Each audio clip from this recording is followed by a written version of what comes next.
To bring us towards a close today, we have a short video message from Minister Catherine Martin, who is Minister for Tourism, Culture, Arts, Gaeltacht, Sport and Media. She couldn't be with us today, but she did very kindly pre-record this short message. Díomh go léir. It is a real pleasure for me to provide some closing remarks at the National Disability Authority's 2024 Annual Conference, and apologies that I could not join you in person. I want to commend the NDA on this year's choice of theme. Article 30 of the UN Convention on the Rights of Persons with Disabilities encapsulates the ambition of my department to ensure the inclusion and participation of disabled people in arts, culture, sport, tourism and the media. I am also delighted that a range of representatives from my department, as well as bodies under its aegis, have participated in the conference today.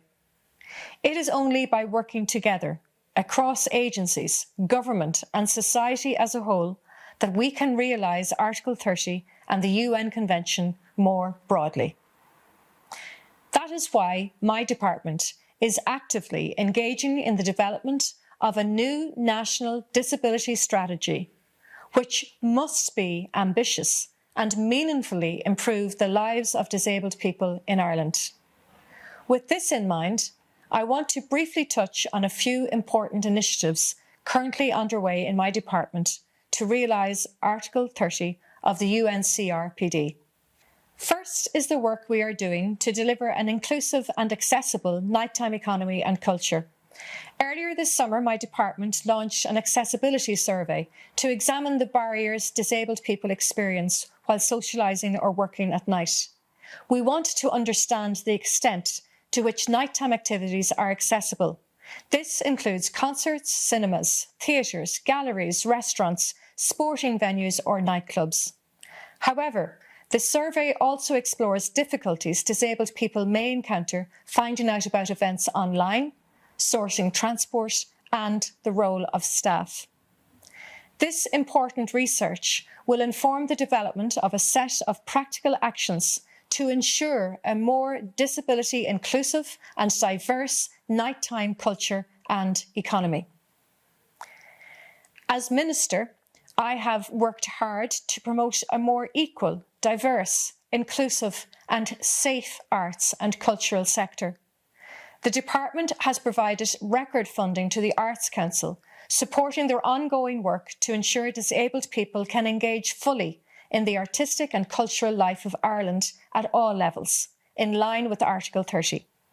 I was particularly delighted to see the attention afforded to inclusion and accessibility during Culture Night in September, where once again communities across Ireland came together to celebrate the vibrancy and diversity of our arts.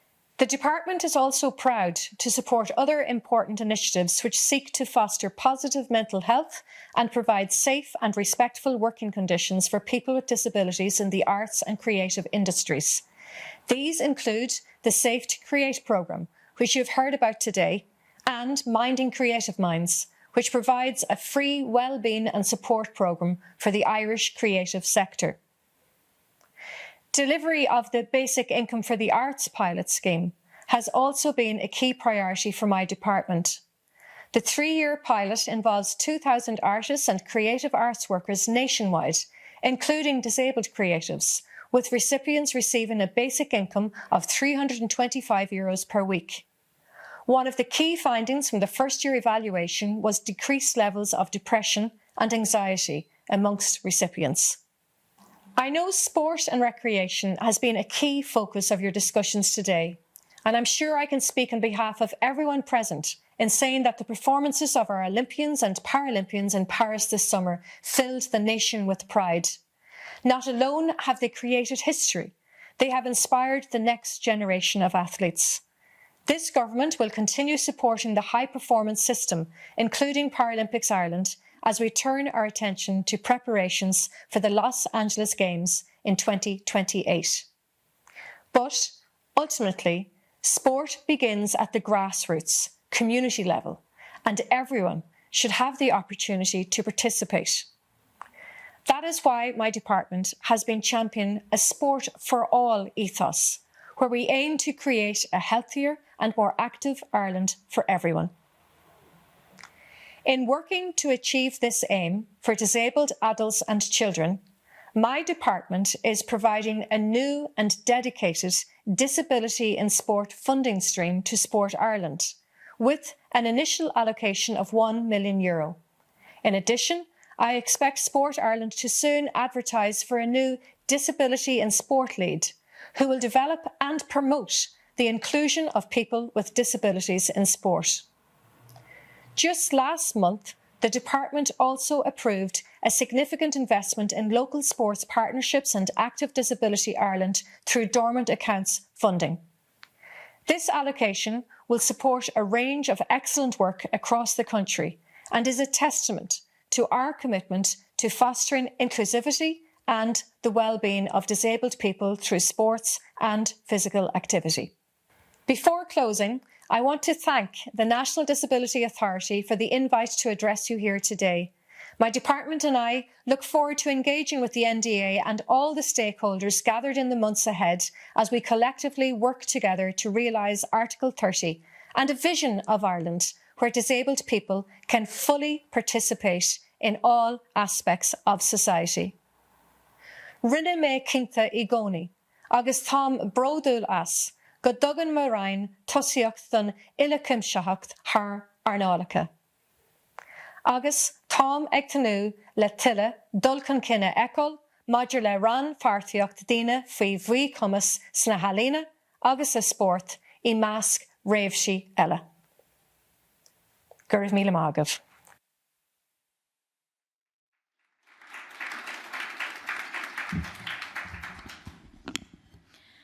Thank you very much to Minister Martin for taking the time to record those generous words, and I think it was a really useful update on some of the work currently being progressed in her department, and I know colleagues in the Department of Children Equality, Disability, Integration and Youth will be anxious to leverage some of those developments for the forthcoming National Disability Strategy.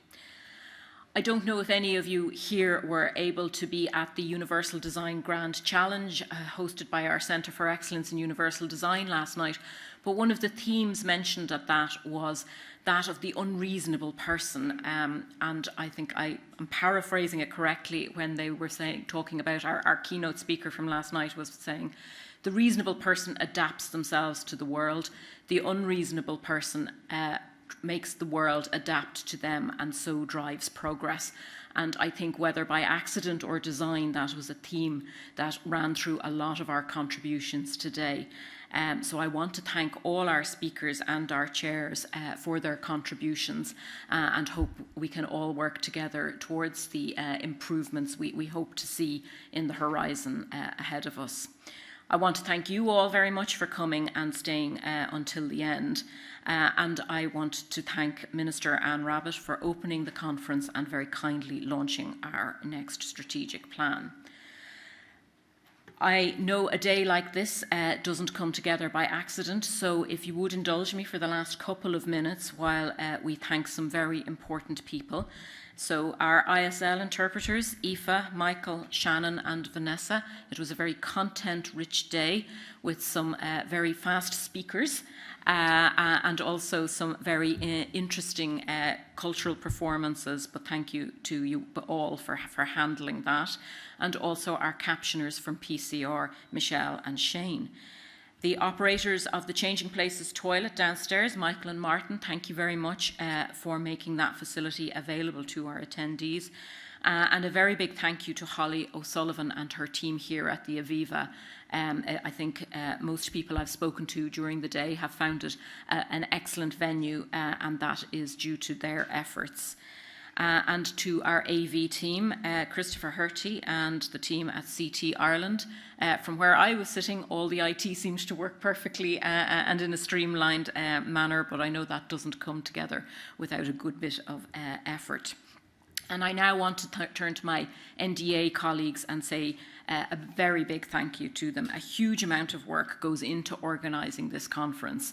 And I want to say the biggest thanks to Ciarán Finlay, who led out on pulling the programme together and everything that went behind what I know people have found a very interesting and informative day, and very nicely broken up with some of those cultural pieces, which I think made the day fly by and were just a nice change from a normal conference format. But Ciarán was ably assisted and supported with from a range of colleagues across the organisation. You'll forgive me if I call out a few names: Kate Jennings, Downat O'Malley, Bevan Murphy, Heather O'Leary, and Ros Tamming, and all the other colleagues in the Policy Research and Public Affairs team, but also colleagues across the organisation, including those from the Centre of Excellence who also helped out today, particularly coming off the back of their event last night. We really do appreciate the team effort. You are all going to receive an email tomorrow morning asking for your feedback on the conference, and we would very much welcome your views and reflections so that we can continue to improve in future events that we might run. And do take a look at our new strategic plan. If you haven't received a physical copy today, there is also the digital version available on our website.